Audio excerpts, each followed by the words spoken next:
మీరు కొత్తగా ఇల్లు కడుతున్నారా? అయితే ఈ వీడియో సేవ్ చేసుకోండి, మీకు ఎప్పటికప్పుడు అయితే ఖచ్చితంగా ఉపయోగపడుతుంది.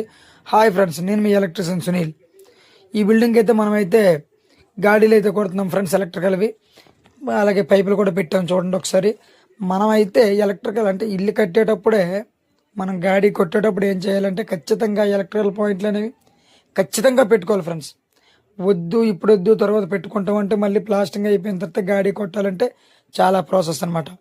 కాబట్టి దయచేసి గాడి కొట్టేటప్పుడే ఖచ్చితంగా ఎక్కడ కావాలి పాయింట్ అక్కడైతే పెట్టుకోవాలి. సో చూడండి, ఇక్కడైతే టీవీకి పాయింట్ ఇచ్చాం, అలాగే సైడ్కి ఇన్వర్టర్ కూడా ఇచ్చామన్నమాట. అంటే ఇంటీరియర్ వుడ్ వర్క్ వచ్చేటప్పుడు కబోర్డ్లో మిక్స్ అయిపోయేటట్టు. అలాగే ఇక్కడ చూడండి, మళ్ళీ టీవీ అటు పెడతామా ఇటు పెడతామా అని అన్నారనమాట వాళ్ళు. అందుకు ఎటు పెడతారో తెలియకపోవడం వల్ల కింద కూడా ఇవ్వడం జరిగింది. సో అలాగే బెడ్రూమ్లో కూడా ఇక్కడ ఏంటంటే కంప్యూటర్ కోసం ఇచ్చామన్నమాట, అంటే ఏదైనా ల్యాప్టాప్ గట్టి పెట్టుకోవడానికి. అలాగే ఇక్కడ 2-వే బోర్డు కూడా ఇచ్చామన్నమాట.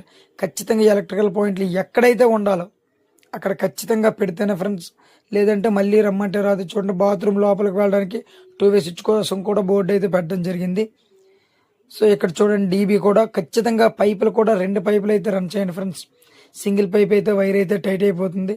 ఇండివిజువల్ హౌసెస్లో మాత్రం ఖచ్చితంగా 2 పైపులు అయితే రన్ చేయండి బోర్డులో కూడా. అలాగే ఇక్కడ 2-వేకి చూడండి, అంటే ఎక్కడైతే తక్కువ వైర్లు వస్తాయి అనుకుంటే అక్కడైతే ఒక పైప్ రన్ చేసినా పర్లేదు, కానీ 2 పైపులు వచ్చేటప్పుడు మాత్రం, అంటే ఎక్కువ వైర్లు వస్తాయి అనుకుంటే ఖచ్చితంగా 2 పైపులు అయితే మాత్రం రన్ చేయండి ఫ్రెండ్స్.